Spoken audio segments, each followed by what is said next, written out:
Habari za usiku, karibu sana kwenye Mshike. Jina langu ni Kennedy Moses. Tuanze na hili. Meneja wa habari na mawasiliano klabu ya Simba Ahmed Ali ameweka wazi namna wanavyoendelea kujipambanua wazi, lakini pia ikiwemo pia maandalizi ambayo wanayafanya kwenye mbio za ubingwa, ikiwa ni mapambano ambayo yanaendelea mpaka hivi sasa, na wamezungumzia pia kuelekea kuwavaa Tanzania Prisons. Ahmed anasema haiishi mpaka ishe. Kama ilivyo kampeni yetu ambayo tumeitangaza hivi sasa, ni kwamba katika michezo 10 ambayo tumesaliwa nayo, ambayo sasa imebaki michezo 9, tunataka kushinda michezo yote ambayo tumebakiwa nayo. Pamoja na kwamba gap la point ni kubwa, alama 5 na kinara wa ligi kuu, lakini sisi jukumu letu la msingi ni kuhakikisha kwamba tunashinda kila mchezo ambao uko mbele yetu, na tunamshukuru Mungu, tumeanza vizuri kampeni yetu ya mechi 10. Tumeshinda dhidi ya timu ngumu ya JKT Tanzania tukiwafunga goli 1-0, na sasa tunarejea tena katika uwanja wa mazoezi kwa ajili ya kuanza maandalizi kuelekea mechi yetu dhidi ya Tanzania Prison ambayo itapigwa siku ya tarehe 10. Tanzania Prison ukiwaangalia ni timu nyepesi kwa sababu wana hali mbaya katika ligi, wamefungwa mechi nyingi, lakini katika nyakati hizi ni ngumu sana kucheza dhidi ya timu yenye hali kama hizo, kwa sababu ushindi, kufungwa kwao ndio maangamio yao. Kwa hiyo hawako tayari kuona wanaangamia kwa kushuka daraja. Kwa hiyo kucheza mechi na timu za madaraja hiyo, ama timu zenye hali hizo ambazo wanapigania pumzi ya kubaki katika ligi kuu, zinakuwa ni mechi ngumu. Kwa hiyo mechi yetu na Tanzania Prison, malengo yetu ni yale, kupata ushindi katika mchezo huo, na tunafahamu itakuwa ni ngumu. Haitakuwa rahisi Prison kukubali kufungwa kirahisi, lakini yote kwa yote tunakwenda kupambana nao kuhakikisha kwamba tunachukua alama 3. Tukiukia upande wa pili sasa kwa wananchi Young Africans, mara baada ya klabu hiyo kutangaza kuachana na aliyekuwa kocha wao mkuu Pedro Goncalves na kusalia na kocha wao msaidizi Mohamed Abdelhamid Mollin, mashabiki wa klabu hiyo wamesema jahazi la wananchi lipo kwa nahodha sahihi. Kwenye swala la kufukuza kocha, mimi binafsi nimefurahia kwa sababu sisi kama mashabiki wa Dar es Salaam Young Africans hatujazoea kuiona timu yetu inacheza kwa kiwango kile, inacheza kiwango cha chini sana. So tumefuatilia tukagundua kwamba kuna baadhi ya substitution kocha anakuwa anazifanya mchezo ukiwa unaendelea, ambazo zinakuwa zinaikosti timu kwenye kutengeneza mashambulizi, hususan kwenye kushambulia lango la wapinzani. Kwanza umeona hii alipoondoka huyo kocha, hapo ndo wachezaji ndo morali imeingia. Hapo ndo morali imeingia. Ni mechi zote zinazokuja sasa hivi yani kichapo tu. Hapo tena ndo ubingwa ndo moja kwa moja yani. Kwa mimi hapa, kwa jicho langu nilivyoona na mpira, wao hawajaangalia sana kwenye ligi. Wameangalia kwa future mbele, kwa sababu ligi inakaribia kuisha hii. Wangeweza kumaliza naye, lakini wameangalia huko kocha hatuwezi kufika naye mbele kwenye kimataifa. Naona wameangalia kwenye engo hiyo kimataifa zaidi. Hawataweza kufika naye mbali. Kiukweli kitu alichokifanya Yanga wamekosea, kwa sababu mpira ni kitu cha kuamini, kuna muda inabidi upitie magumu. Hicho kitu ndio sisi tunakisahau sana endapo kocha, kwa sababu hana matokeo mabaya kwa sema kumfukuza. Yaani hana matokeo mabaya, na muangalie huyo mtu kafanya vibaya yuko nafasi ya ngapi?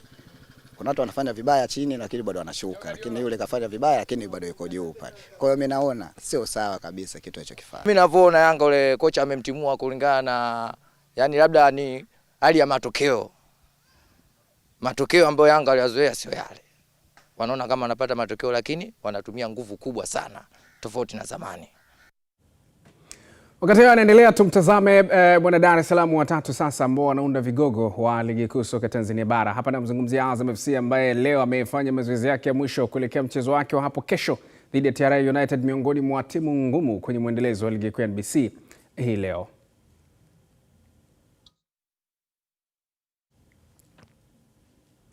Wakati hayo yanaendelea, mbali na kukiri kuwa wamefanya maandalizi ya kutosha, wasemaji wa timu za TRA United pamoja na Azam FC wamekiri kuwa ni mchezo wenye ushindani na burudani kubwa hapo kesho.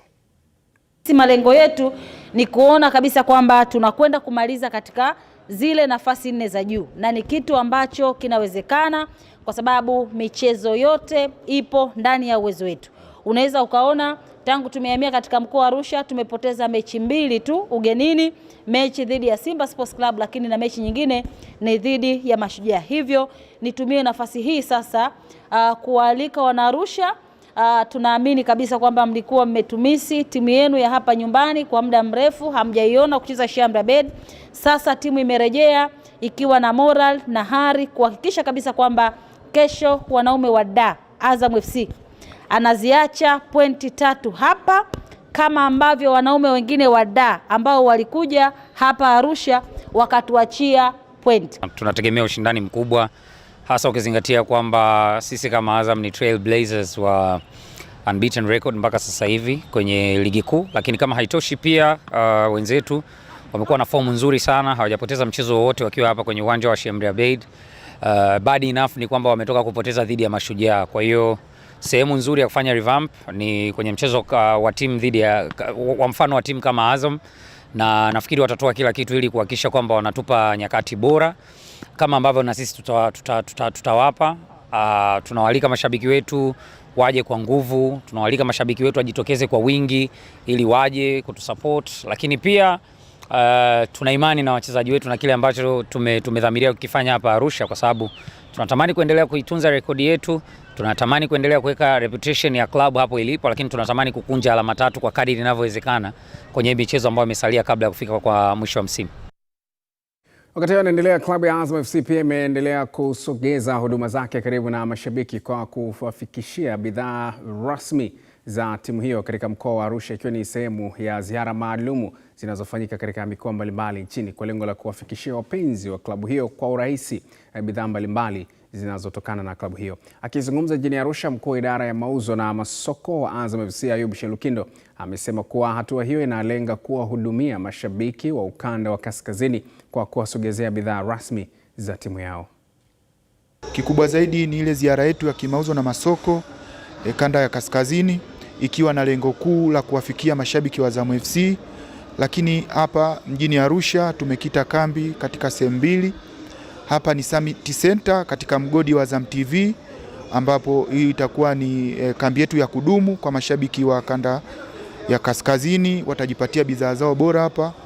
Rasmi leo tumezindua ni kwamba bidhaa zetu zitakuwa zinapatikana hapa. Kambi yetu ya pili tumeikita pale nje ya uwanja wa Sheikh Amri Abeid kuelekea mechi yetu ya kesho dhidi ya TRA United.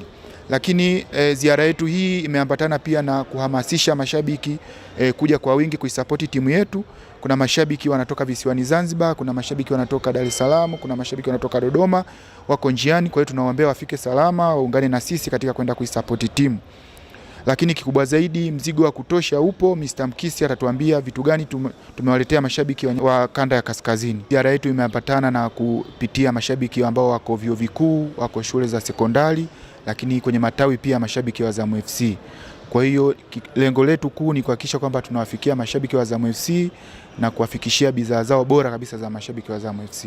Nimefurahi sana kuja kuitembelea timu yangu ya Azam. Leo imefika katika jiji la Arusha.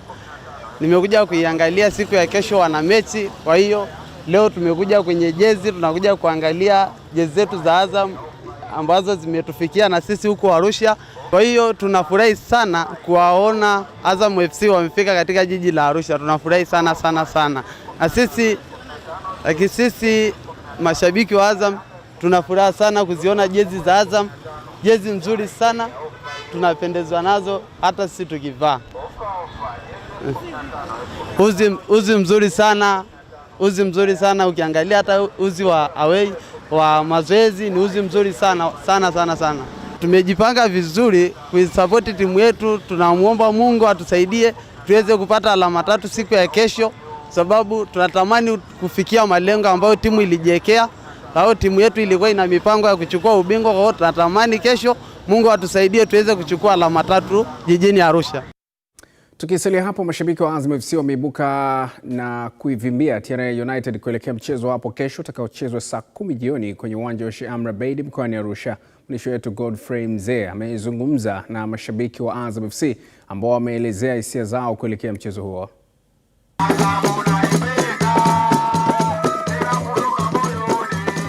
Kuelekea mchezo wa ligi kuu soka Tanzania bara kati ya TRA United dhidi ya Azam FC, mashabiki wa timu hiyo ya Azam FC wamesema wao hawajawahi kuwa na jambo dogo. Safari kutoka Zanzibar wako Dar es Salaam, wanaelekea Arusha kuhakikisha kwamba wanaenda kutoa nguvu ya kutosha kwa timu yao kuhakikisha wanarudi na alama 3. Tumeingia hamasa kubwa sana kwenda kuzitafuta pointi 3.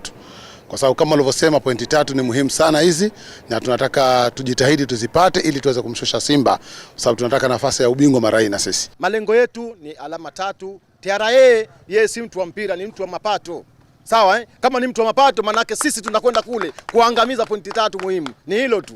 Tunafukuza mwizi kimya kimya. Tuna imani kubwa kwamba tutarudi na pointi 3 muhimu. Tutarudi nazo kwa sababu tuna imani na tumetoka tukiwa na shauku kwamba tunaenda huko, kwa sababu sisi wote tumeorganize, tumejichanga kwa ajili ya kwenda kushirikiana na Azam FC kwa ajili ya hii game. Tunataka tuende kumuonesha utofauti wa winga wa kisasa na winga wa kizamani. Tunaenda kumuonesha kati ya Chobwedo na Idi Suleiman Nado nani winga wa mpira. Sijui umeelewa. Kwa hiyo tunaenda kucheza na TRA, lakini nawapa pongezi sana washabiki wenzangu wa Azam FC kutoka Zanzibar. Wamefanya kitu kikubwa sana, kama unavyoona wamechukua usafiri kwenda kuisupport timu. Usisahau tu kulipia kingamuzi chako ili kuepuka usumbufu wa kimtandao, na nikukumbushe mchezo huu utakujia mubashara kupitia Azam Sports 1 HD kutokea hapa Magomeni Mapipa jijini Dar es Salaam. Godfrey Mzee, Azam Sports. Nacho kikosi cha Pamba Jiji kimerejea jijini Mwanza tayari kwa maandalizi ya mchezo mwingine wa ligi kuu NBC dhidi ya Dodoma Jiji utakaochezwa Mei 10 kwenye uwanja wa CCM Kirumba. Kocha mkuu wa timu hiyo Francis Baraza, licha ya kukiri msemo wa yaliyopita si ndwele, amesema wamejifunza kutokana na makosa yaliyotokea kwenye michezo iliyopita. So far ukijaribu kuangalia ligi imekuwa tough, na ukijaribu kuangalia kila timu zinajituma, kila timu zinatafuta pointi ugenini nyumbani. So ligi imekuwa na mvutio mkubwa, na marefari naona kwa upande wao pia wamejaribu sana. Wamejaribu kikubwa kuweza kuwa wanachezesha vizuri. Sio kama hapo mbeleni. Kitu ambacho utasema ni timu, sisi kama timu tuweze kuona kuwa tunakuwa bora uwanja wa nyumbani na tunakuwa bora uwanja wa ugenini. So vijana wangu wanajua umuhimu wa mechi hii, na tunajua kuwa tatizo ambalo tulikuwa nao hapo nyuma, tulikuwa na takriban wachezaji karibu 5. Kama 5 4 na majeruhi, lakini nafurahia kuwa kitengo cha daktari wamefanya juu chini, 2 3 wanarudi na wamerudi vizuri. Okay, wachezaji ambao wana majeruhi madogo ambao walikuwa nje ya mazoezi siku less than 1 week. Tuna Abdalhamisi, tuna Brian Shihanda, okay. Kuna Mangalo. Kwanza tunamshukuru Mungu. Tulitoka kule Singida baada ya kupoteza mchezo. Tumerudi hapa, maandalizi yanaendelea, tupo vizuri. Watu wako vizuri. Mwalimu anazidi kutuhimiza na kutupa mazoezi zaidi ili tuweze kufanya vizuri mchezo ujao. Huni mshike endelea kuwa nasi, usiondoke.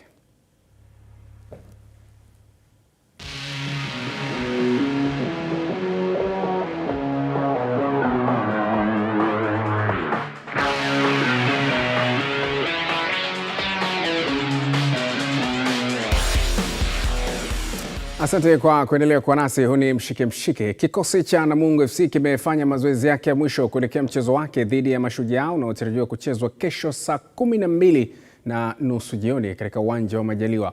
Mazoezi hayo yamefanyika ikiwa ni hitimisho la maandalizi kuzielekea alama 3 muhimu za ligi kuu dhidi ya Mashujaa iliyotoka kupata ushindi dhidi ya TRA kwenye uwanja wa Lake Tanganyika kule Kigoma.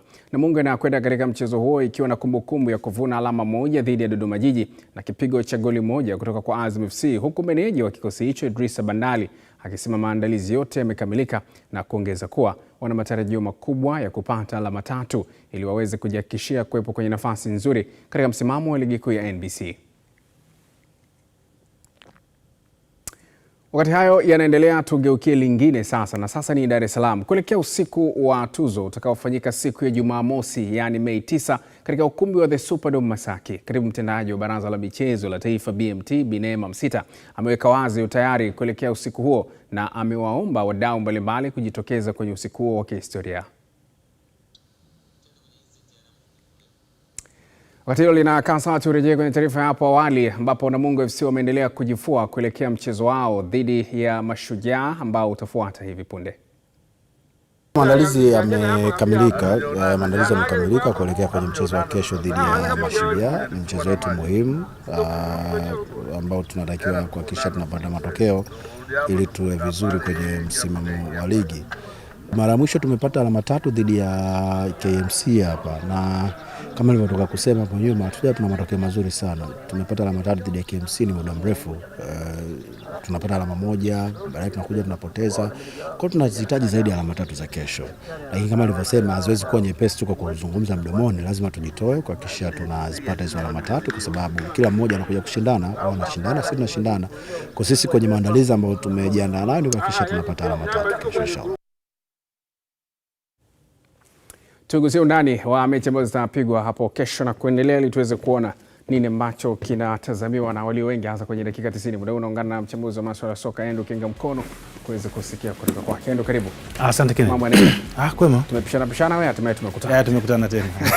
Haya. Tunaona ratiba inaendelea kama kawaida. Ligi kuu NBC wengi saizi wamebakiza mechi 9 naweza tukasema kwa sababu round takriban 21 zimeshachezwa. Lakini tunapozungumza kesho Jumaa ambayo itakuwa ni Mei 8, TRA United mapema kabisa saa 10 jioni watakuwa mzigoni wanamkaribisha Azam FC.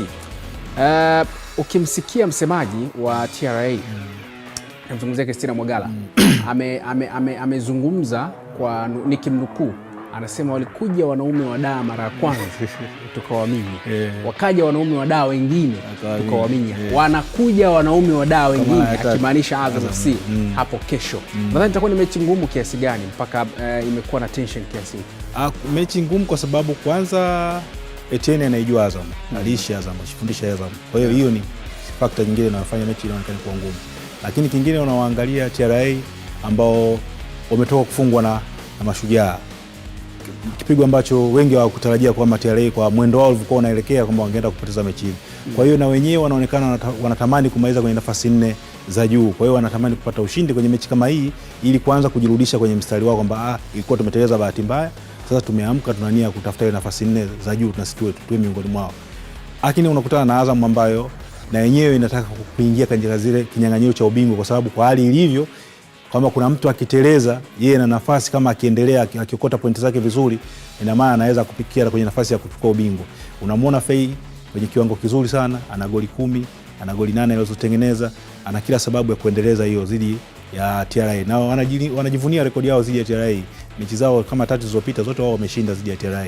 Kwa hiyo nadhani ni mechi nyingine ambayo itakuwa na ushindani ndani ya uwanja. Ibenge zidi ya Etienne Ndaragije, nategemea kuona ufundi mwingi na wachezaji wataamua wenyewe mechi hiyo kutokana na makosa madogo ya kiuchezaji. Lakini kuna mtu amezungumza hapa, nataka kumuona Chabwedo wengi wa zamani zidi ya Idinado. Kwa hiyo kuna mpira mwingine utakuja kuonekana kwa Msindo kule zidi ya Chabwedo. Na huku kuna Nado. Kwa hiyo kuna ushindani ambao utakuwepo vivyo kwenye mchezo. Kwa hiyo inafanya watu wapate muda wa kutazama mchezo na kuona burudani ya kwenye ligi. Na saizi mechi zote zilivyokuwa, kila mechi ni hesabu. Yaani kila mechi sasa unaenda uwanjani unapiga hesabu kwa maana ikifungwa ina maana gani. Kwa hiyo kama Azam yeye anaona kabisa akishinda mechi hii ina maana anakuwa na pointi, anamsogelea Simba pale juu. Unaona? Akipoteza ina maana azidi kuweka gap lake na Simba linakuwa kubwa. Kwa hiyo anajikuta kwenye ile ndoto yake kwa kutafuta ubingwa inaweza ikawa iko kwenye mashaka kidogo. Bahati nzuri kwenye mchezo wao wa mkondo wa kwanza uliopigwa Azam Complex Chamazi, nilikuwepo kwenye touchline. Kwa hiyo nilipata wasaa wa kuzungumza nao wote wawili kabla ya mahojiano rasmi. Nilizungumza na Fohai Benge, lakini pia nikazungumza na mpinzani wake kwa maana Etienne Ndaragije. Ukizungumza nao kwa mmoja, kila mmoja anamheshimu sana mwenzie. Na kitu ambacho nilikijua siku hiyo, wanafahamiana, ni marafiki zaidi, wanazungumza sana. Wote ni matactician wakubwa kwenye soka la Afrika, lakini mara ya kwanza Ibenge aliondoka akiwa mbabe alipokuwa Azam Complex Chamazi Dar es Salaam. Kwa wote wawili na kwa uzoefu wao, wana nafasi kiasi gani kwenye kuamua matokeo ya mchezo wa kesho? Lakini pia ukiacha tofauti iliyopo kati ya Azam Complex na Sheikh Amri Abeid ambapo kule ni artificial turf, hapo ni natural. Etienne na Ibenge kila mmoja ana ubora wake na hasa jinsi gani anavyoweza kutengeneza kikosi chake. Na hii unaiona katika matokeo ya timu zao. Mpaka sasa Ibenge hajapoteza mechi yote. Na timu iliruhusu magoli machache zaidi ya Azam miongoni mwao. Umeona? Kwa hiyo hicho ni kikubwa anachojivunia. Lakini pia ni timu miongoni mwa zile timu 3 zilizofunga magoli mengi, Azam hapo. Kwa hiyo unaona Ibenge amekuwa bora kwenye nafasi hiyo kulinganisha na Etienne ambayo timu yake yenyewe imeruhusu magoli mengi kidogo. Kwa hiyo unaona kuna nafasi ambayo wachezaji mmoja ambao mtu anaweza kuwatumia wakampatia matokeo. Kwa hiyo Ibenge anaonekana ameshapata, kuna watu wanaweza kumsaidia kumpatia matokeo, wakati Etienne bado anaendelea kutengeneza kikosi chake kama timu, kwa sababu hana mchezaji mmoja kwamba huyu anatisha. Chobwedo watu wanamzungumza, wanampa sifa nyingi, lakini amefunga magoli 2 tu. Kwa hiyo unaona, lakini kuna mtu hapa ana goli 10. Kwa hiyo ni jambo jingine ambalo linakufanya uone mechi itakuwa na upinzani wa aina gani. Namungo na Mashujaa. Namungo wanapambana kweli kweli, wametoka kupambana huko ugenini, lakini Mashujaa pia naye amekuwa na sare nyingi kweli hivi karibuni. Unamwona Mashujaa akifurukuta dhidi ya Namungo Kassim Majaliwa Stadium Ruangwa nini? Wanakutana marafiki wawili kati ya Mgunda na Julio. Na Julio walifanya kazi wote pamoja. Walifanya wote kazi pamoja Namungo, baadaye wakafanya national team na sasa wanaenda kukutana. Na Mashujaa baada ya sare nyingi, ushindi wake uliopita dhidi ya TRA, Julio ulimwaminisha zaidi kwamba sasa na kikosi, anasema kitu kinachofuata ni Namungo, na anajua Julio kwa nini kitu kinachofuata ni Namungo. Kama akishinda ina maana anakuwa na pointi 28, anazidi kusogea juu. Kwa Namungo akipoteza tena mechi hii, kwao ni mtihani mkubwa sana, kwa sababu ana pointi zao 23. Kwa hiyo nadhani kwa Namungo, Mgunda nadhani hii ni mechi ambayo ni muhimu sana kwake kuhakikisha anashinda. Mechi yao ya kwanza ya msimu walipoteza. Kwa hiyo nadhani kwa Mgunda hii ni mechi muhimu kuhakikisha vijana wake wanapata matokeo, kwa sababu tangu Januari ameshinda mechi katika michezo 10, amepoteza michezo 6, ametoa sare michezo 4. Kwa hiyo unaona kabisa ana wakati mgumu kuhakikisha kwamba anapata matokeo mazuri kwenye mechi kama hiyo. Kwa hiyo nadhani kwa Mgunda kwake ni muhimu kupambana kuhakikisha timu yake inapata matokeo, na ana kila sababu. Anaongoi, japokuwa mechi iliyopita alikosa penalty, lakini bado ni mshambuliaji kinara, amefunga goli 8 kwa timu yao. Unamuona kuna Makambo yuko pale, wana sababu ya kuhakikisha kwamba mechi hii ndio mechi ambazo unasema hawa tunalingana nao, tuhakikishe kwamba tunapata matokeo na si kujiweka kwenye nafasi salama, kwa sababu bado na wenyewe hawako salama. Pointi zao 23, sio kwamba wako salama kubaki kwenye ligi kuu. Unaona? Namwangalia Amini Mashujaa ambaye utawala mkubwa ni nyumbani kwake.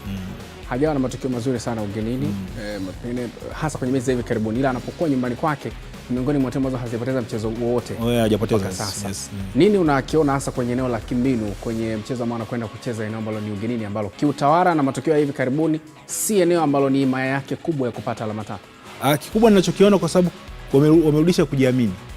Kati ya magoli yao 11, ni goli 1 tu limefungwa na mshambuliaji Ismail Mgunda mechi iliyopita dhidi ya TRA. Kwa hiyo kwa Julia ambaye alikuwa anatengeneza timu tokea ameichukua, anaamini sasa ile hali ya kujiamini kwa washambuliaji wake imeanza kurudi. Kwa hiyo nadhani hana sababu ya kwenda kukaa nyuma, kwa sababu kukaa nyuma sare kwake sio matokeo mazuri. Ushindi kwake ndio utamwenda kwenye mazingira salama, na ameshajitamba kwamba hii timu haitoshuka. Akishuka hatafundisha mpira. Kwa hiyo nadhani ni mechi ambayo atakwenda kucheza, watapishana. Kwa hiyo namuona mechi ambayo anakwenda kujiamini. Kwanza analingia safu yake ya ulinzi. Ni moja ya timu ambayo ina safu ya ulinzi nzuri, imeruhusu magoli machache sana kwenye ligi kuu. Magoli 17 nadhani ndio ameruhusu mpaka sasa hizi. Kwa hiyo unaona ni moja ya timu ambazo imeruhusu magoli machache kwenye ligi kuu. Kwa hiyo hiyo inamfanya akiingia kwenye mechi anakwenda anajiamini zaidi. Japokuwa kufunga ndio hivyo, amefunga goli 11 mpaka sasa hizi. Haya, mechi zingine ni Jumamosi kwa maana ya Mei 9. Singida Black Stars atakuwa mzigoni saa 10 kamili jioni dhidi ya Mtibwa Sugar, na hii ngoma itapigwa kule Singida. Bwana, Singida anarejea nyumbani. Hajawa na mfululizo mzuri, lakini pengine ushindi wa mechi iliyopita unamboost kuelekea mechi dhidi ya Mtibwa pia, ambao wametoka kutumia uwanja wa Azam Complex Dar es Salaam kama uwanja wao wa nyumbani, umewapalia. Yani Mtibwa ile ule ubora wao waliokuwa nao umeshuka kwa kiwango kikubwa, na hali yao sasa hivi na wenyewe imeanza kuwa mbaya kwenye msimamo. Ukiangalia unaona kabisa ni timu ambayo imeanza kupoteza mwelekeo. Sasa na wenyewe wanaanza kupigana. Mara kwanza tulikuwa tunaona wanapigana kwenda kwenye 4 bora, lakini sasa hivi wanaanza kupigana kuepuka kucheza mechi za mtoano zile za kushuka ligi. Wanakutana na Singida ambayo mechi iliyopita dhidi ya Pamba wakiwa pale wamepata matokeo mazuri nyumbani kwao, na hiyo wanacheza nyumbani kwao. Wana kila sababu Singida kuhakikisha kwamba ule ushindi unaendelea, na wakishinda ina maana wanazidi kujiimarisha kwenye nafasi ya 4. Wanawakimbia JKT Tanzania, wanawakimbia TRA, wanazidi kukaa imara kwenye nafasi ya 4, ambayo wao lengo lao tena kucheza mashindano ya kimataifa, kwa sababu ni miongoni mwa timu ambazo zinapewa nafasi kubwa ya kwenda kushiriki kwenye mashindano ya kimataifa msimu ujao. Kwa hiyo hii inawapa hali ya wao kuendelea kuhakikisha kwamba wanapambana na kuipata hiyo nafasi. Haya, Young Africans atakuwa mzigoni saa 12:15 jioni dhidi ya Coastal Union. Hii mechi haijawahi kuwa nyepesi. Haijawahi kuwa nyepesi, lakini bado labda kwa sababu Young Africans wanakwenda kwenye mechi hii wakiwa wamemfukuza kocha wao mkuu, sasa wana kocha Abromania Amul. Kwa hiyo nadhani hicho inaweza kuwa kuna kitu cha tofauti kidogo, lakini bado naona Yanga wana kila sababu, wanajua umuhimu wa mechi hii. Kwa pressure ambayo wanapata kutoka kwa Simba na Azam, huwezi kuona Yanga wakikubali kupoteza mechi hii, na wana rekodi nzuri zaidi ya Coastal Union wakicheza Dar es Salaam. Coastal hivi karibuni ni kama amejipata hivi. Amejipata, lakini mechi iliyopita walikumbushwa kwamba mnatakiwa kurudi duniani, wakapoteza. Kwa hiyo walivyorudishwa duniani nadhani kuna swali ambao tena walipoteza kwa Fountain Gate, goli 3 nyingi sana walifungwa. Kwa hiyo unaona bado na wenyewe Coastal Union wanapaswa wajiimarishe. Kile walichokipata bado kuna maana kwamba kuna jambo ambalo kocha Fikrini anabidi aongeze ubora kwa wachezaji wake, kwa sababu mechi ile hawakucheza vizuri dhidi ya Fountain Gate, wakaruhusu yale magoli na kucheza vile dhidi ya timu kama Yanga ambayo inajua namna gani inavyotafuta ushindi na umuhimu, na safu yao ya ushambuliaji bora imefunga goli 44 plus. Kwa hiyo unaona kwamba wana sababu ya kujiimarisha zaidi Coastal Union kuhakikisha kwamba wanawazuia Yanga. Pazito kweli kweli hapo. Ngoja tusubiri tuone nini ambacho kitatokea, lakini mechi zote hizi utazishuhudia moja kwa moja kwenye kisimuzi cha Azam TV. Nafasi ni ya kwako kuhakikisha kisimuzi chako kimelipiwa mapema. Yale mambo ya kusubiri kwenye deadline unasumbua kwa na changamoto. Yes, shukrani sana Kinga Mkono, tutapata saa nyingine kujadili ambao tutakuwa. Asante sana. Yeye ndio Kinga Mkono, mchambuzi wa masuala ya soka, nikizungumza naye. Lakini baada ya hapo turejee kwenye taarifa ambayo nilikugusia hapo awali kuhusiana na kuelekea usiku wa tuzo ambao utafanyika siku ya Jumamosi Mei 9 katika ukumbi wa The Superdome Masaki, ambapo katibu mtendaji wa Baraza la Michezo la Taifa BMT Bi Neema Msita ameweka wazi utayari kuelekea siku hiyo na amewaomba pia wadau mbalimbali kujitokeza kwenye usiku huo wa kihistoria. Tunategemewa kuwa na tuzo za michezo, wana michezo bora siku ya tarehe 9 Jumamosi. Tukio letu litafanyika ukumbi wa The Superdome Masaki na ni msimu wa 4 kwa maana ya tangu tumeanza kutoa tuzo hizi zilizosimama kwa miaka zaidi ya 40. Tunakwenda kufanya sasa kwa msimu wa 4 mfululizo, na ninatamani Watanzania wapate uelewa kwamba tuzo hizi sasa tunazitoa mwaka huu, lakini ni tuzo za mwaka 2025. Kwa hiyo ni wale wana michezo bora waliofanya vizuri kuanzia Januari mpaka Disemba 2025. Tuna vipengele takriban 21 ambavyo vinahusisha kada mbalimbali. Tuna mwanamichezo bora wa kike na wa kiume, kuna mwanamichezo bora chipukizi wa kike na wa kiume, mwanamichezo bora wa kike na wa kiume kutoka katika ngazi ya mashindano ya shule. Tunajua tuna UMITASHUMTA na UMISETA, lakini tuna mwanahabari bora, tuna kocha bora, tuna mwanamichezo nguli. Kila mwaka huwa tunapenda at least tumtambue mmoja kati ya wale nguli waliowahi kuwepo, na safari tumeongeza kipengele kipya cha mwanahabari nguli ambaye aliwahi kufanya vizuri kipindi cha nyuma huko. Lakini tuna vipengele vingi, kwa ujumla vinafika 21. Tuna klabu bora iliyofanya vizuri ya kike na ya kiume kwa mwaka, lakini tuna timu ya taifa bora iliyofanya vizuri menake, lakini tutakuwa pia na tuzo za heshima ambazo hizo hatuwezi kuzitaja hapo, zitakuja kama surprise. Mwaka jana vilikuwa vipengele 20, mwaka ukimeongezeka kimoja viko 21 tuzo hizo za BMT. Nafasi ni ya kwako kufuatilia. Kaa karibu na kisimuzi cha Azam TV. Nimekupa akili hiyo. Bana, tunakamilisha hivyo nusu saa ya kwanza ya mshike kwa hii leo, lakini tutakuwa na nusu saa nyingine ya pili ya kuendelea kukujuza miongoni mwa wale ambao tutakuwa nayo mezani. Kati ya haya ambayo nitakuja kukujuza ni pamoja na haya. Nyota wa San Antonio Spurs Victor Wembanyama amewapiga kijembe wanaobeza kikosi chao. Na Simba Queens na Yanga Princess zaendelea na maandalizi ya Kariakoo Derby, ligi kuu wanawake Tanzania bara. Ni mshike endelea kuwa nasi, usiondoke. Asante kwa kuendelea kwa nasi. Huu ni mshike. Shirikisho la soka nchini TFF limekiri kukamilisha maandalizi ya timu ya taifa ya wanawake kwa miaka chini ya umri wa miaka 20, yani Tanzanite Queens, inayotaraji kuteremka dimbani Mei 10 dhidi ya Cameroon, ikiwa ni mchezo wa kusaka tiketi ya kombe la dunia. Mchezo utakaochezwa kwenye uwanja wa New Amani Complex visiwani Zanzibar. Kikosi chetu cha timu ya taifa chini ya miaka 20 kwa wanawake Tanzanite Queens tayari wamekwisha rejea hapa nchini wakitokea Cameroon, ambako walicheza mchezo wao wa kwanza raundi ya mwisho kwenye kufuzu kombe la dunia dhidi ya Cameroon.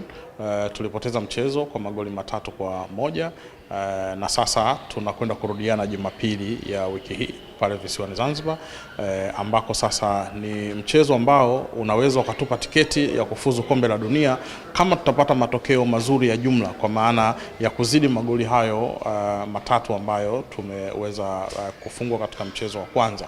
Kwa hiyo kikosi tayari kipo kambini Zanzibar, kinaendelea na maandalizi.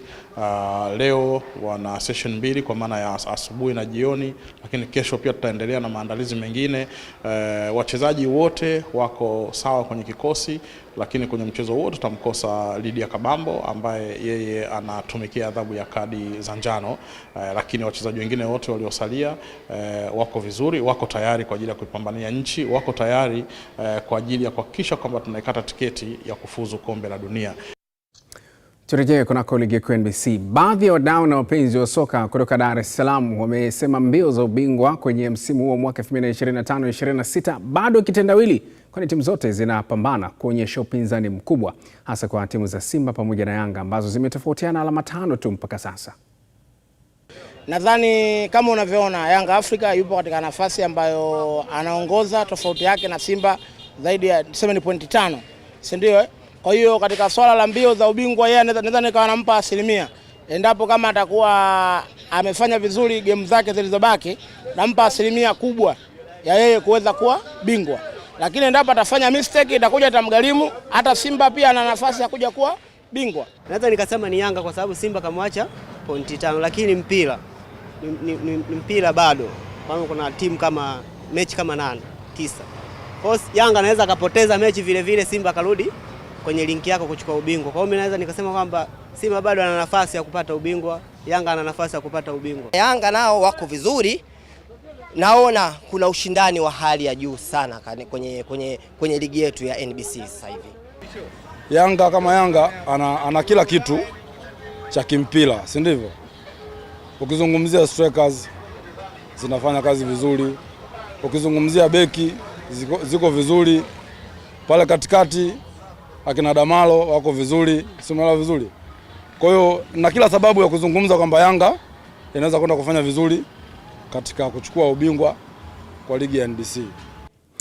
Nao baadhi ya wachambuzi wa soka kutoka Dar es Salaam wameipa nafasi kubwa Mamelodi Sundowns kuchukua ubingwa kuelekea fainali ya ligi ya mabingwa barani Afrika itakayowakutanisha mabingwa hao wa Afrika Kusini dhidi ya AS FAR Rabat ya Morocco Mei 17 mwaka huu. Mchezo utakuwa mgumu kwa sababu tunafahamu tabia ya timu za Kiarabu wakiwa nyumbani nini ambacho huwa wanafanya. Lakini Mamelodi wana wachezaji ambao wamesha machua. Wale kina Kekana, kina Tuliso Mudau. Sioni kama wanaweza kaingia tena katika mechi hii kina Tobi Mvala wakawa labda wanaenda kama wanyonge, ambacho naamini wataingia kama timu kubwa kwa sababu mara mwisho wameshinda kikombe muda mrefu wakiwa na Pitso Mosemane. Msimu uliopita wakajaribu kaingia finali. Msimu huu tena kwa finali. Mimi naamini ndio ya Champions League msimu huu tena South Africa. Moja kati ya timu ambazo zina defense record nzuri sana ama takwimu nzuri kwenye upande wa kujizuia, akiwa anaongoza FAR Rabat ambaye mpaka sasa ameconcede ama ameruhusu mabao 7 peke yake, lakini anakutana na mpinzani ambaye naye pia hajaruhusu mabao mengi, akiwa ameruhusu mabao 11. Kitu ambacho kinawatofautisha wawili hawa ni kwenda mbele, lakini kwenye kuzuia takwimu kama zina mshabiano, ijapokuwa FAR Rabat kafanya vizuri sana kuliko Mamelodi Sundowns kwa sababu yeye ana clean sheet 7 katika michezo 14 ambayo ameicheza. Bali ya wachambuzi hao tuungane na mchambuzi ambaye niko naye hapa studio, Andrew Kinga Mkono, tuweza kusikia mtazamo wake kutoka kwake. Andrew. Naam. AS FAR dhidi ya Mamelodi Sundowns, watu wameshachambua kwa nafasi zao. Pengine na wewe tunatamani kusikia kutoka kwako. Wewe unadhani nani atakuwa nani kwenye finali hii ya saa 1 usiku Ijumaa Mei 15? Ni mechi ngumu. Ni mechi ngumu sana ukizingatia wote walipotokea. Unajua kwanza Sundown unamwona alivyotoka. Hii finali inakutanisha timu ambazo zote hazikumaliza vinara wa makundi. Umeona zimefika hapo finali. Kwa hiyo unakutana na timu ambazo zinajisifia safu zao za ushambuliaji kama Mamelodi.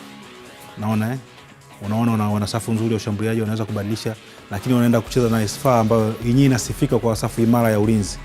Yaani kipa wao na ngome yao ulinzi ndio timu ambayo imeruhusu magoli machache mpaka sasa hivi, yani imefungwa magoli machache sana mpaka wameweka record katika kafu msimu huu kwamba timu imeruhusu magoli machache na imefika finali.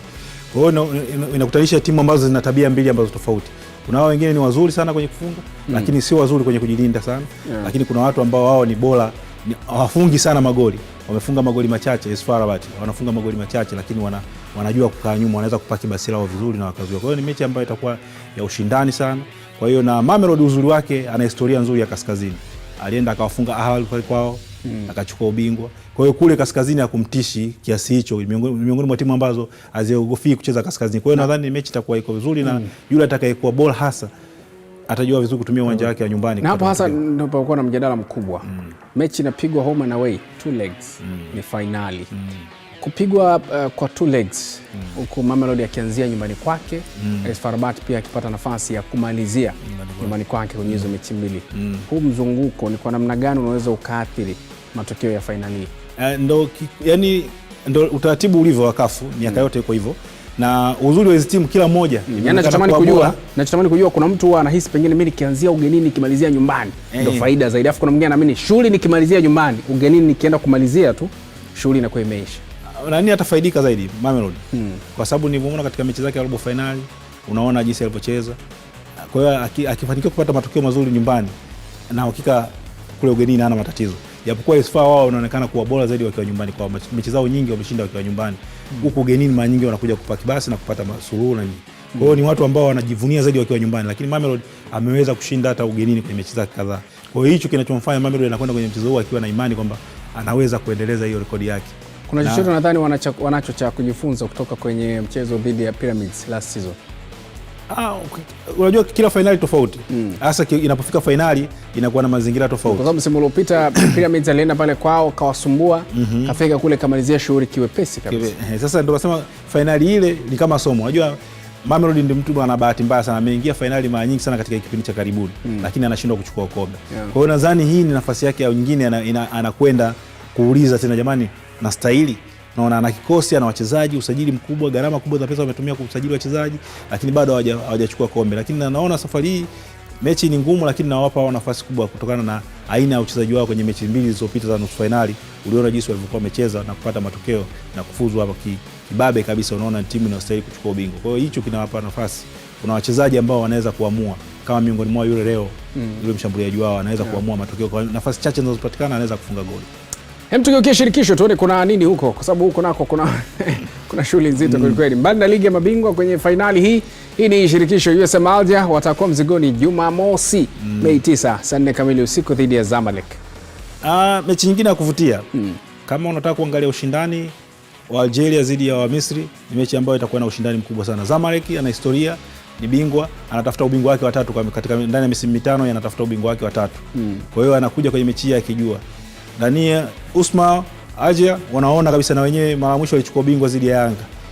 Walipata matokeo hapa Dar es Salaam, kule kwao hawakufanya vizuri. Na wamekuja kwenye mashindano haya, unaona watu wamefika finali, na kocha wao Lami Ndiaye anasema kwamba hii ni mechi kubwa.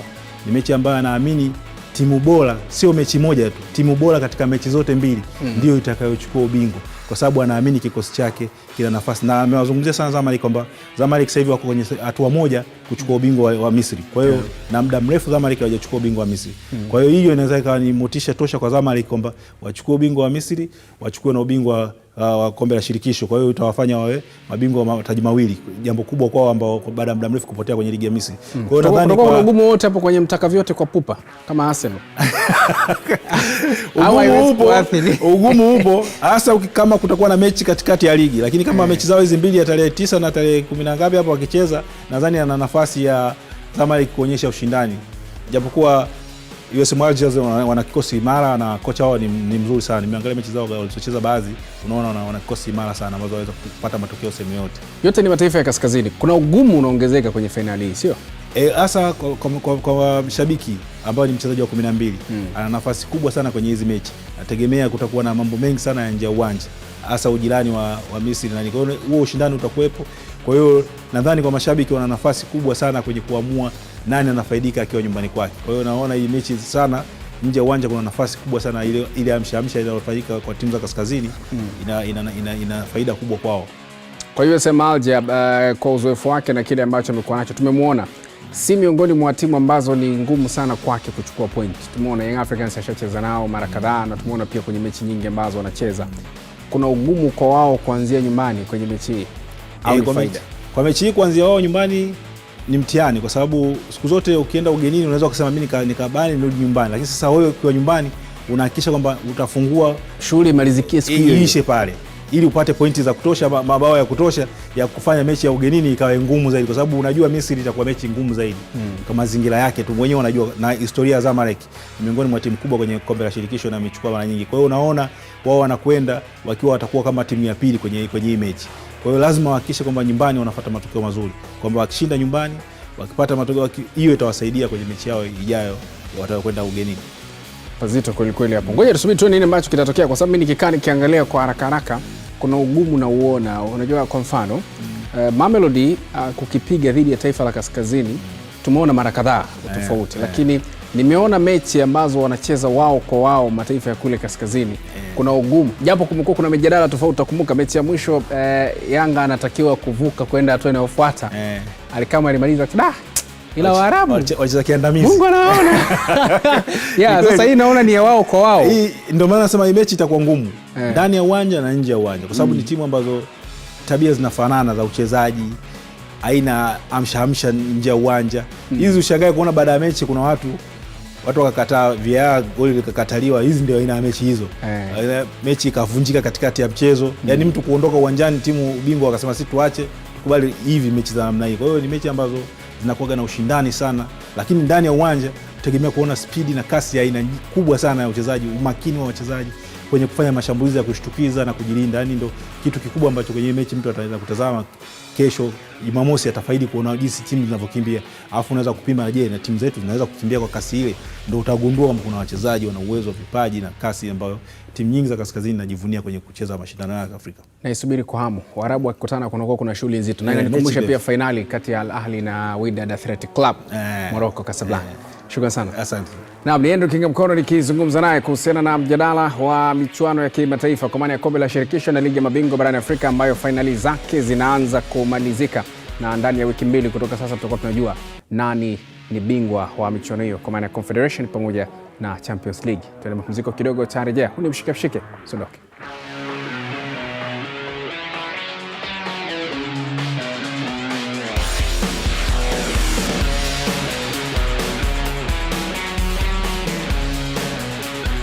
Asante kwa kuendelea kwa nasi. Huni mshike. Tuendelee kuangazia tulionayo mezani hii leo. Kikosi cha Yanga Princess kinataraji kuwa ugenini dhidi ya Simba Queens kwenye mchezo utakaopigwa Mei 15 katika dimba la Azam Complex Chamazi, Dar es Salaam. Mratibu wa klabu hiyo ya Yanga Princess Kibwana Matokeo amesema kikosi kinaendelea na mazoezi ili kuhakikisha wanaondoka na alama 3 muhimu kwenye mchezo huo.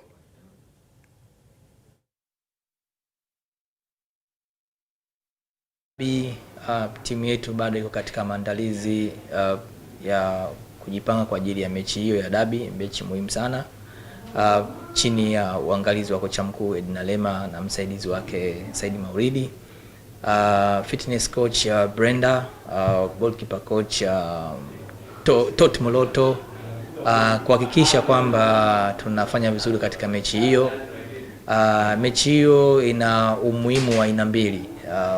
Cha kwanza ni kuhakikisha tunapata pointi 3 na kuweka ratiba, taswira, muonekano mzuri wa kuhakikisha kwamba tunakwenda kugombania ubingwa wa ligi ya wanawake.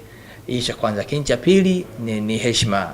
Klabu mbili hizi zinapokutana kuna mazingira yote mawili ya kuzingatia, kwa maana heshima pamoja na upatikanaji wa pointi 3 ili kuhakikisha unajihakikishia nafasi yako ya kuwa bingwa katika ligi ambayo unashiriki, kama ni ligi ya wanawake au ligi ya wanaume inategemea. Kwa hiyo kwa upande wetu sisi ni ligi ya wanawake.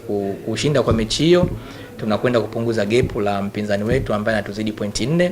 Kwa maana hiyo kushinda mechi hiyo tutakuwa tumepunguza pointi 3 na itabaki pointi 1, kitu ambacho bado kuna mechi kadhaa zinaendelea. Kama ni riziki yetu, tunaamini Mwenyezi Mungu atatujalia na tutafanya vizuri. Wakati hao anaendelea, kwa upande wa wapinzani wao Simba Queens, kupitia mratibu wa timu hiyo Selemani Makanya, wamesema kila kitu kipo tayari kuwavaa Yanga Princess.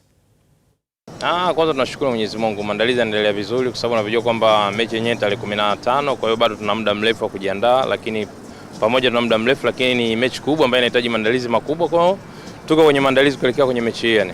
Maandalizi yanaendelea kama kawaida. Nadhani tuko mazoezini, kwa kikubwa ni mechi ambayo tunaipa heshima kubwa, ni mechi ambayo kwa mashabiki, kwa wachezaji, kwa timu kiujumla ni mechi kubwa. Kwa hiyo ina umuhimu wake na maandalizi yake yanakuwa ni special. Sisi tunaangalia kwamba ni mechi dhidi ya Yanga, kwa hiyo sisi tunajiandaa kwa upande wetu. Tuweze kuangalia kwamba labda kocha atakuwepo ama atakuwepo. Kwa hiyo hilo ni jukumu lao wenyewe, lakini kwetu sisi tunakuwa tunaangalia yale yanayotuhusu sisi kama Simba.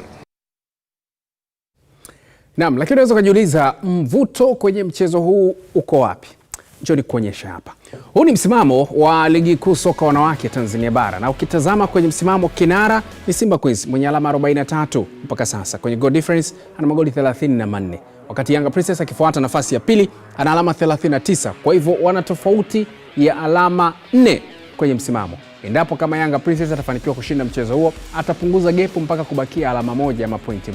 Swali ni je, Simba Queens yeye atafanya nini kwenye mchezo huu? Pasina shaka naye anazitaka alama 3 hizi ili kuongeza gepu zaidi na pengine kufikia alama 8 kwenye utofauti wa wawili hawa ambao ndio wanaongoza msimamo wa ligi kuu wanawake mpaka sasa. Lakini usisahau pia kila mmoja atakuwa anacheza mchezo huu angali anafuatilia kwa ukaribu ubora ambao wanao JKT Queens, kwani naye ana alama 38, ni alama 1 tu nyuma ya Yanga Princess. Wakati huo zinakuwa ni alama 5 pekee nyuma ya kinara wa michuano hiyo ambaye ni Simba Queens. Kwa hivyo hii inafanya mchezo huu kuwa miongoni mwa mechi ngumu na ambazo alama 3 ni muhimu kwa kila mmoja ili kuendelea kujiweka pazuri ama kuendelea kujiweka kwenye nafasi nzuri kwenye ligi kuu wanawake msimu huu Tanzania bara. Bali hilo tugeukie lingine sasa, tukiendelea kutazama kile ambacho kinaendelea kwenye mwendelezo wa ligi kuu NBC, na sasa tunaelekea kule Morogoro. Baada ya kukamilika kwa maboresho katika uwanja wa Jamhuri Morogoro, shirikisho la mpira wa miguu Tanzania TFF limeufungulia uwanja huo na sasa unaweza kutumika katika mashindano mbalimbali. Kufunguliwa kwa uwanja huo kumepokelewa kwa furaha na wafanyabiashara wadogo ambao wanaamini kwamba sasa wataweza kujipatia fedha pamoja na burudani ya soka. Teresia Mwanga kutoka Morogoro anaarifu zaidi. Niko katika eneo la wafanyabiashara ambao wanazunguka uwanja huu wa Jamhuri Morogoro. Baada ya kufunguliwa kwa uwanja huu, nimekuja kuzungumza nao kutaka kujua maoni yao ni yapi, lakini pia wamepokeaje hatua hii. Mimi kama shabiki wa soka mkoa wa Morogoro nimelipokea kwa furaha, kwa sababu kwanza tulikuwa tuna kiu kubwa ya kuona timu zinatoka huko zinakuja kucheza kwenye uwanja wetu wa Morogoro, na pili pia vile kwa mimi kama bodaboda ya Jamhuri hapa Morogoro, manake timu inavyokuwa zinakuja hapa na sisi pia tunapata riziki. Abiria wanakuwa kwa wengi, timu zinavyozidi kuja hapa na sisi angalau kipato kidogo kitasogea. Mimi nauza chakula, kwa hiyo timu zikifunguliwa kama hivyo, kwa hiyo kuna ongezeko wa wateja, kwa nitafurahi. Tumefurahi sana, maana tulikuwa tunaisubiria hii hapo kwa muda mrefu, na pia tutapata burudani za kutosha, pia tutafanya biashara vizuri. Tunashukuru sana. Biashara ilikuwa ngumu kwa kweli, ila sasa hivi kama ndio hivyo tutafurahi sana, na hisi yani hata biashara itaongezeka na sisi pia tutapata fursa nyingi. Kufunguliwa kwa uwanja huu wa Jamhuri hapa Morogoro kumerejesha matumaini ya kukuza biashara, hasa kwa watu ambao wanauza vyakula katika eneo hili, lakini pia maafisa usafirishaji hususani bodaboda. Teresia Mwanga, Azam Sports, Morogoro. Tukisalia hapo Morogoro, kwa upande wa chama cha soka mkoani humo chenye kimesema kuwa kitahakikisha kinafuatilia kwa ukaribu utunzwaji wa uwanja huo ili kuepuka kufungiwa kwa mara nyingine. Tuna furaha kabisa kama MRFA kuona uwanja umeweza kufunguliwa na kupewa kibali kwamba ligi kuu sasa kurejea mkoani Morogoro. Kipekee ni washukuru pia Mtibwa wenyewe ambao wameshiriki bega kwa bega kuhakikisha uwanja unaimarika, lakini pia kamati nzima iliyokuwa inasimamia kuhakikisha miundombinu inakaa sawa ambayo ilikuwa iko chini ya mwenyekiti wetu Mheshimiwa Pasco Kihanga. Mkakati wa kuhakikisha uwanja unaendelea kuwa na ubora upo kama mnavyoona sasa. Bado tunaendelea na umwagiliaji kuhakikisha nyasi siweze kukaa vizuri, na tuhakikishe mechi hii ya tarehe 14 kati ya Mtibwa na KMC inafanyika hapa bila shaka ya aina yoyote, na tumejipanga kwa kiasi kikubwa kuhakikisha ubora huu usije ukafifia na hatimaye uwanja ufungiwe tena. Maana yake kurudisha ni stage pia ni nyingi mno ambazo zinazostahili kufikiwa. Mpaka sasa hivi ni timu ngapi ambazo tayari zimeshatuma maombi kwa ajili ya kutumia uwanja huu wa Jamhuri? Kwa sasa timu ambayo nina uhakika nao ni Mtibwa, ndio ambao tumekuwa tunashirikiana nao hasa kuweza kuboresha miundombinu. Sitarajii kwa sasa kuweza kupata haraka kwamba kuna timu labda inaweza ikaja, lakini tuna matumaini makubwa. Kwa mfano timu ambazo zilikuwa zinachezea Dodoma zinaweza zikatuma maombi, na yakifika basi tutaangalia tuone uwezo wa uwanja kuhimili mechi za mfululizo. Kama tutaona vinakidhi basi tunaweza tukaitikia. Naam, tukamilishe japo kwa muktasari wa kukujuza miongoni mwa yale ambayo tulikuwa nayo hii leo. Kwa niaba ya wote ambao wamefanikisha matangazo haya, nikukumbushe tu miongoni mwa yale niliyokujuza ni pamoja na haya. Simba Sports Club bado haijakata tamaa ya ubingwa ya iandalia silaha nzito Tanzania Prisons. Mashabiki wa Young Africans wana imani na kocha Moulin, wasema ubingwa upo pale pale. Na nyota wa San Antonio Spurs Victor Wembanyama awapige kijembe wanaobeza kikosi chao. Mwisho wa mshike hii leo. Kwa niaba ya wote waliofanikisha usiku huu, ni Kennedy Moses. Uwe na usiku mwema.